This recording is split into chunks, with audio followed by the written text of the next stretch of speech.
Have you ever noticed how things evolve? How many here are old enough to remember when the Beatles came out? Don't raise your hands. I don't want ladies to give away their age. When the Beatles came out, what was that, like 1964? And I Want to Hold Your Hand was the first song. And wasn't that a love song? And then it came out with the song She Loves You. And I can remember that song when it hit the charts. My father would come home from the fire department. He said, it's making the firemen nuts. This yeah, yeah, yeah stuff. But at that time, that was the idea of love, in the idea of who the Beatles were and what they were creating. And then you watch the Beatles go as they evolved. And then it developed into things like Love Is All You Need. And the whole idea of love seems to be one that keeps growing and growing and becoming more. And I know for myself, as I was a little guy, real little guy, my mother and father, we didn't say love a lot in our family. But I watched television and I heard the words, and so I started to have this insatiable desire to understand, what does it mean to love? And then you got into your teenage years and you thought love was a girlfriend.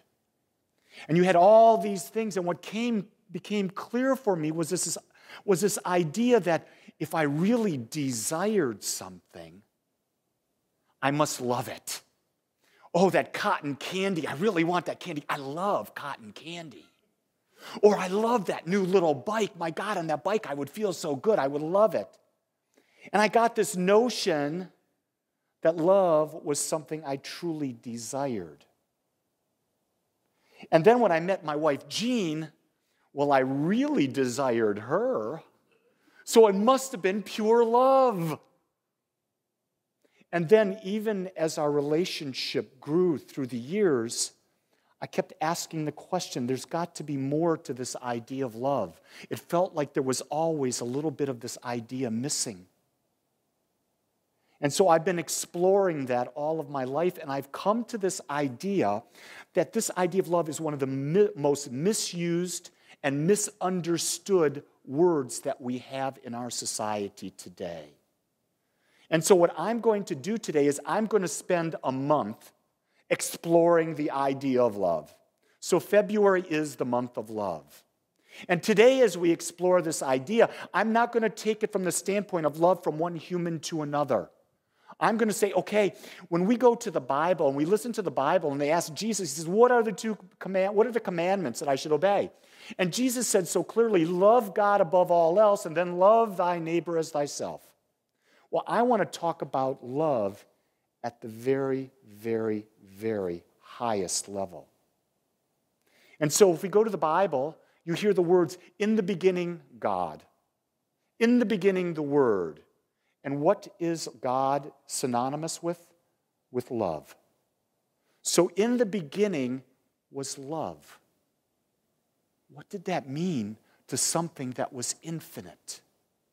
What could we look at from the standpoint of the infinite allness that exists everywhere all at the same time, that's creating everything out of itself and experiencing everything through the individualization of it? As I did that, I came to the real clear understanding that Ernest Holmes said it probably the best way that I know how to say it. And so Ernest put this quote up there, and he said this, the love of God is the divine givingness. It is the eternal outpouring of spirit through its creation. So if you take the idea that God created all things, if it created all things, then the allness of God was being given to all things at all times. So God was truly expressing love through itself, in itself, as itself, through the self-givingness of itself to itself. A lot of words there. And God, Ernest Holmes goes on and he describes it, and he says, love is the self-givingness of God to itself. It is the self-givingness of an individualization of God to itself. So how would God give to itself? Do you think God would give through judgment? Do you think God would judge itself as it gave to itself? I don't think so. Because in order for God to judge means God would have to be aware that there was something other than God. Did you hear that? In order for God to judge, there would have to be something other than God to judge, and that defies the general nature of God, because God is infinite. Therefore, if God is infinite, there's nothing but God. So it is the self-givingness of God to itself. And this is what was the initial act of love. And in the initial act of love, of creating everything, God created form of itself. And in that form of itself, it gets to experience itself infinitely. So let's go on and let's look at this from the human perspective. And so what did Ernest Holmes say from the human perspective? He said, love is the awareness of the interdependence of all things in all we do and think. That word, there's two words there that really hit. The awareness and the interdependence. So we become aware that God is all, and then we're aware of it and we realize that everything is connected. Everything is connected. And so I looked for something that would give me even more clarity as to what is this awareness like. And I went to Walter Starkey, who is one of my favorite authors. And Walter said this: true love is the capacity to see through any appearances to the whole person within. And the whole person within is what? The God person. So no matter what a person is doing, no matter what they're thinking, no matter how they're acting, in that person, the essence and allness of God is there. So if you have children that are acting up, if you have friends that are acting up in ways that you don't want, you can see the action is not something you care to be around. But you don't judge the person. The person is an expression of God. The person is the fullness of God. In the moment of an action that is not loving, that is not joy-filled, that is not giving, that just means at that moment that individual is ignorant of their truth. Did you hear that? And let me explain what I mean by ignorant. Ignorant means they are not aware. They are not aware of the interconnectedness of all things. They are not aware that they are connected with all things. So you see, when we can embody this idea of being interconnected with all things, think of the joy that we have. Think of the power that we have. Think about how we will never, ever, ever be lonely again. Because the only time we can feel alone is when we feel disconnected. The only time we can be disconnected is if we are not aware. Isn't that an interesting way of looking at it? As this week unfolded and this message came to me, I started to understand that every moment, how do I do this? How do I become more aware of every moment? So in the awareness of a moment, it means you're not looking to the future. So the example I would give is that, as you all know, about a week and a half ago, my beloved yellow lab made her passing. And she left our lives. And so we, through the power of prayer, through the infinite expression of God, there was this beautiful yellow lab puppy that we found last week. And as we looked at that puppy, we said, okay, fine, we will allow you to be in our house. And then yesterday was the day that we were allowed to come and pick up this puppy. But from the time we did it and made the decision, it wasn't focusing on yesterday, a week ahead to see what it was like. It was about being present. See, it's not about living in the future to something good coming. So in the course of the week, what happens during the course of the week? My God, you're teaching classes with beautiful students. You've got a midweek spiritual recharge. You're with your wife doing things. You're having phone calls with people. You see, the awareness of the oneness of God is only in the now. Did you hear that? You can't be aware of God in the future. You can't be aware of God in the past. You can only be aware of God now. And it is in the now that we can feel the interconnectedness. So as we went through the visualization in the earlier part of our service, that was done very specifically to come into an interconnected state, an interconnected awareness that there's a greater oneness that we're all part of, and as a community to visualize what would it feel like to be in our permanent space. It doesn't matter what it looks like. It doesn't matter where it is. When that feeling, based on a connection into the divine within us, becomes so full, so alive, all of the other details are done easily and effortlessly. That's the creative process. The creative process is simply taking into consciousness that which you desire, building an emotional belief that it is done already unto you, and as it is done unto you, it must be made so. So we can do that individually, and we can do that collectively.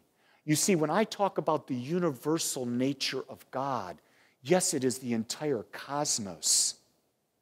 But yet that universal nature that we call God, spirit, universal mind, this consciousness of everyone here is an individualization of it as well. So there is a race consciousness, a collective consciousness of love in this room. We are a community of love. Agape means the love of God operating through the heart of the human. It is unconditional love at its finest. It is a love that is without judgment, that cares for its own happiness and the happiness of others, expecting nothing in return. Let me tell you about love and expecting nothing in return. When you get down on the ground and you put your head like this, and that little puppy jumps on that head and pounces on you and bats it and plays with it, it's not expecting anything in return. That is the expression of God at the puppy level. And next week, we're going to look at it a little differently because part of the talk title is different, but I'm going to look at puppy love versus real love. Because I think we're stuck at times in puppy love. Because I go back to all of the songs that I grew up with. And I think about all the lyrics of all these songs. And you've all been there. You've all heard these songs. And Steve and Mike, you've probably sang a lot of these songs. And all of these songs are about dependence on another. Our happiness comes from being with another. It's not until I have that person that I will be happy. It's not based on what? The awareness of the interdependence of everyone. So we can be completely free, completely individual, and know the interdependence, and then come with a partner and co-create something new. You see, we are always co-creating.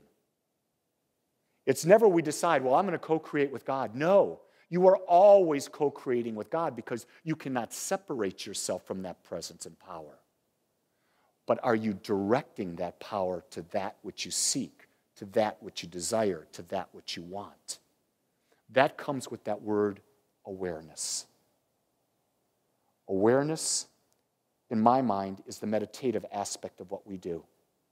When we go into meditation, we're focusing ourselves into the stillness, into the silence, into this aspect that there is an eternal beingness and we are it. And we lose ourselves. Our intention is to lose ourselves into the allness that we know to be God. Universal mind, subjective mind, whatever we call it, spirit. We want to lose ourselves. We want to feel that sense. We can't describe it. We can only feel it. So if you noticed as Roxanne did that guided visualization, it was not about seeing it. It was about feeling it. Because that's how we get to experience the divine, in the feeling nature that it is. And then that's the awareness. And then we go to the interconnectedness. When we know that interconnectedness, we can then, hello, this is God. Please pick up the phone and answer. See, God is calling us right now to just laugh and meditate and connect with it. There's something in you that's calling you. How perfect for that phone to ring. There's something in you that is calling you right here, right now, to feel and sense and know something greater than you are. I'm going to share with you, meditate. Allow that feeling to come into your life. Allow yourself to experience that which has always been there. You see, you don't grow into God. You become aware that God has always been fully present as you. You don't grow into a higher experience of love. That love has never been anywhere but where you are. You become aware. And when you become aware, you act differently.